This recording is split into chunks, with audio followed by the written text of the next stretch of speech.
بسم الله و صلات و سلام علی رسول الله. عزیزان بیننده، موضوع امروز ما درباره جنگ جمل است، یعنی جنگ شتور، جنگی که بین اصحاب پیامبر صلی الله علیه و سلم بود.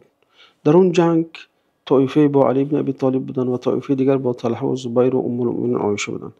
این یک روز از روزهای امت بود، روز معلوم، روز مشهور، روزی که از تاریخ امت اسلامی هست و این روز بعد خودش پیامدهای زیادی داشت. این واقعه را قلم‌های گوناگون برشته درآوردند، قلم‌های امین و قلم‌های خائن، قلم‌های بی‌غرض و قلم‌های غرضناک، قلم‌هایی که به اصحاب کینه داشتند، قلم‌هایی که به اصحاب کینه نداشتند.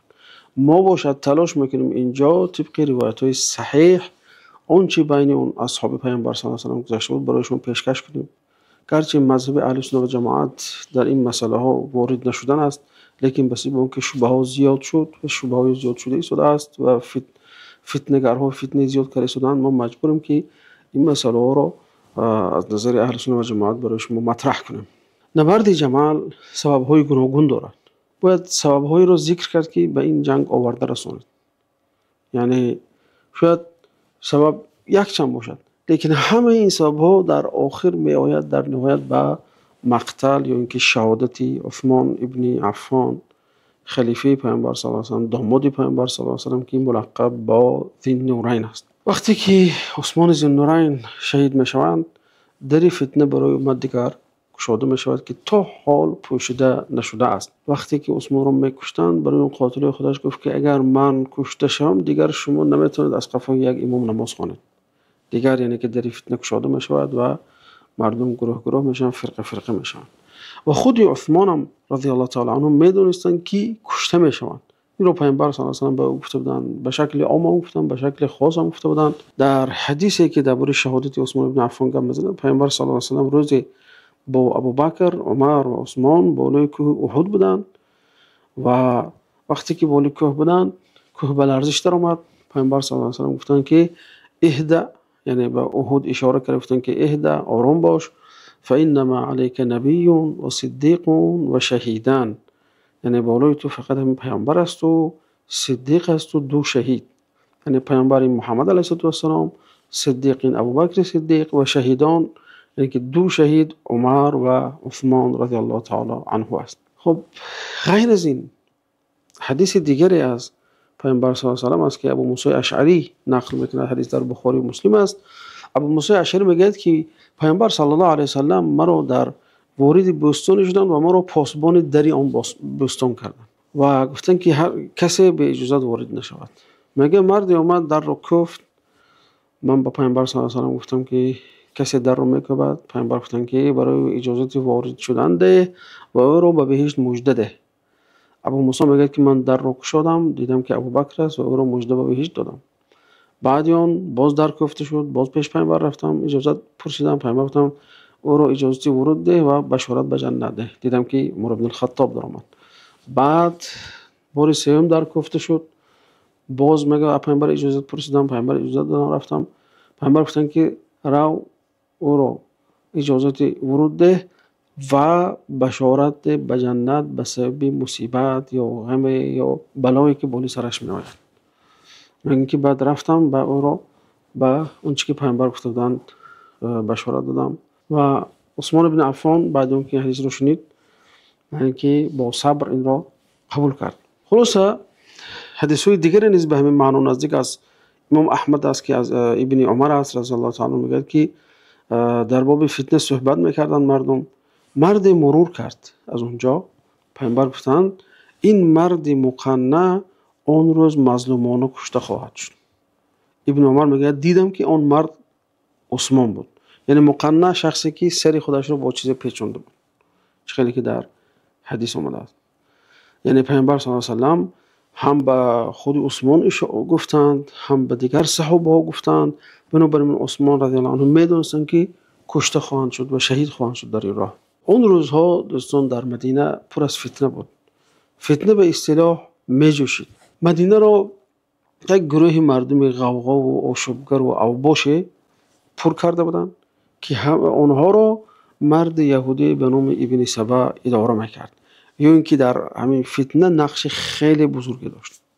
به درجه اونها نامرد بودن که عثمان رضی الله عنه از نوشیدن آب هم منع کردن. یعنی همون چاهی که عثمان رضی الله عنه خریده بودند و برای مسلمانان صدقه کردن، از همون چاه آب نوشیدن هم اونها منع کردن.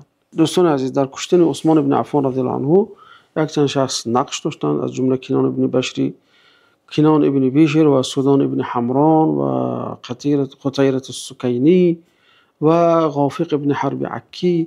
همه اینها یعنی که یک جایی در آمدن حضرت عثمان زدند و کشتند و نابود کردند. تا حتی میگن که همین عکی اونقدر انسان به انصاف بود که حضرت عثمان رو هم به شمشیر زد، هم قرآن اون کس را با لگدش زد. و میگن که وقتی حضرت عثمان افتادن خونشون بالا هم آیت فسیکفیکهم الله که در سوره بقره است چکید. یعنی این شخص وقتی آمد قرآن را لگد زد، معناست که این از پیروای ابن سبع بود که ظاهرا خودشون مسلمان میگرفتن اما در باطن اونها مسلمان نبودن. و این انسان‌های آشوبگر اصلا از 3 شهر عبارت بودند: از مصر آمده بودند، از بصره آمده بودند و از کوفه. گفتم خون بالی آیت فسیکفیکهم الله چکید و خداوند حضرت عثمان را کفایت کرد چقدر که وعده داد در این آیت. و هر شخصی که در قتل عثمان ابن عفان نقش داشت همگی در کشته شدن دیرش تا 40 ساله. و آخران انسانی که در این گویم که شهادت عثمان ابن عفان نقش داشتند عمیر ابن ضابی برجمی و کمیل ابن زیاد نخعی که به دست حجاج ابن یوسف کشته شد. خب دوستان، صحابه ها عثمان رو تنها گذاشتن؟ نه البته. مثلا ابن زبیر، ابن عمر، حسن، حسین و دیگر صحابه رفتن برای خاطر حمایت حضرت عثمان وقتی که در محاصره خانه قرار داشتند. اما عثمان ابن عفان میگفتن که کسی امری مرا واجب میداند، کسی مرا خلیفه میداند، شمشیرش را به غلافش گذارد و با اونها جنگ نکند. چرا؟ چون که عثمان ابن عفان میدونست که شهید میشود، میدونست که کشته میشود، نمیخواست که خون مسلمانان ریزد. چرا در بدایت حلقه گفتیم یعنی که حدیث‌های زیادی هم به دیگه صحابه پیامبر گفتن که عثمان خواهد کشته شد و خود عثمان رضی الله عنه را نیز پیامبر گفتن که تو کشته خواهی شد. بنابراین عثمان میدونست و نمیخواست که خون مسلمان ها ریزد. یعنی که بنابراین خود را قربان کرد تا اینکه خون ناحق نریزد، خون شهروندای عادی نریزد. بعد اون که عثمان ابن عفان کشتن، مردم پیش علی ابن ابی طالب رفتن تا اینکه با بیعت کنند.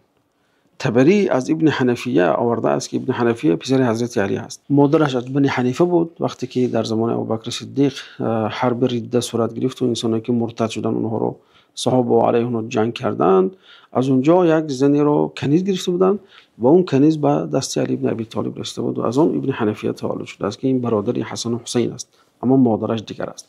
میگه که روزی که عثمان کشته شد، علی ابن ابی من میگم با پدرم علی ابن ابی طالب بودم. علی به خانه‌اش در آمد. اصحاب رسول الله گفتند اون مرد کشته شد، یعنی عثمان ابن عفان. باید مسلمان ها امام داشته باشند، رهبر خلیفه داشته باشند. کسی را از تو دیده در این منصب سزاوارتر نمیبینیم، بیا دست ما با تو بیعت کنیم. علی گفت من وزیر بودنم به شما بهتر از امیر بودنم است. ببینید اینجا علی ابن ابی طالب یعنی هیچ وقت دعوای حکومت الهی نکرده است، هیچ وقت دعوا نکرده است که من خدا تعیین کرده است، هیچ وقت دعوای غدیر خون نکرد، بلکه اینجا علی ابن ابی طالب آشکارا میگه که من وزیر بودنم بهتر از اون است که به شما امیر باشم. بعد مردم دیگر پافشاری میکنن، میگن که دستتون رو با تو بیعت میکنیم، دیگر شخص سزاوار نیست. علی ابن ابی طالب میگه اینطور باشد باید که آشکارا بیعت کنیم در مسجد نه در خانه. و رفتن طرف مسجد تا اینکه با علی ابن ابی طالب بیعت کنن. اول مهاجرا، بعد انصار، بعد دیگر مردم اومدند و با علی ابن ابی طالب بیعت کردند. یعنی ببینید علی بازم تکرار میکنیم طلبگار امارت نبود، طلبگار خلیفگی نبود، یعنی اینا تشریف هم برای خودش نمیدونست و اونم مشتاق هم به این امر خلافت نبود، طلب هم نمیکرد این چیز رو برای خودش، بلکه از اون بدش میآمد. خیلی که حاکم روایت میکند در مستدرکش روز جمال علی ابن ابی طالب گفت خدایا من به تو پناه میبرم از خون عثمان. وقتی خبر کشته شدن عثمان رو شنیدم عقلم پرید، عقلم از سرم پرید. میگه علی ابن ابی طالب باورم نمی آمد. مردم برای بیعت نزد من آمدن، به خدا گفتم، میگه که من به خدا شرم میدارم که حال عثمان جسدش در زمین خواب رفته، حال عثمان دفن نشده، چخیر من با شما بیعت میکنم. یعنی که شخصی است که شخصی رو کشتن، شخصی رو شهید کردن که فرشته های خدا از او شرم داشت. من به خدا شرم میدارم بیعت شما گفتن حضرت علی، در حالی که عثمان حالا دفن نشده است. بعضی متهم میکنن که گویا حضرت علی دست داشته باشن. حضرت علی میگفتن که در دعای خودشون میگفتن که اگر در قتل عثمان من دست داشته باشم جان مرا بگیر. یعنی این چیز حضرت علی انکار میکردن. برای چه روایت ها آوردیم؟ دو سبب دارن. برای اینکه بعضی دعوا میکنن که صحابه در این چیز نقش داشته باشن، صحابه گویا که سهم داشتن، صحابه گویا که طرفدار کشتن عثمان ابن عفان باشن، که این یک دروغ شاخداری هست. دیومش از بیعت علی ابن ابی طالب یگون کسی از صحابه تخلف نکرده است. خب گویا که طلحه و زبیر گفته باشن که منو بالا شمشیر آوردند و منو مجبور کردن که تو با علی بیعت کنم، این گپ همش دروغ است. علی ابن طلحه و زبیر با خواهش خود آمدند و بیعت کردند. همه صحابه که در مدینه بودند با علی ابن ابی طالب بیعت کردند. حلقه ما اینجا به پایان میرسد و در حلقه آینده درباره گفتگوهایی که بین طلحه و زبیر و علی ابن ابی طالب بود، اوید قاتلان عثمان، صحبت خواهیم کرد. و السلام علیکم و رحمت الله و برکاته.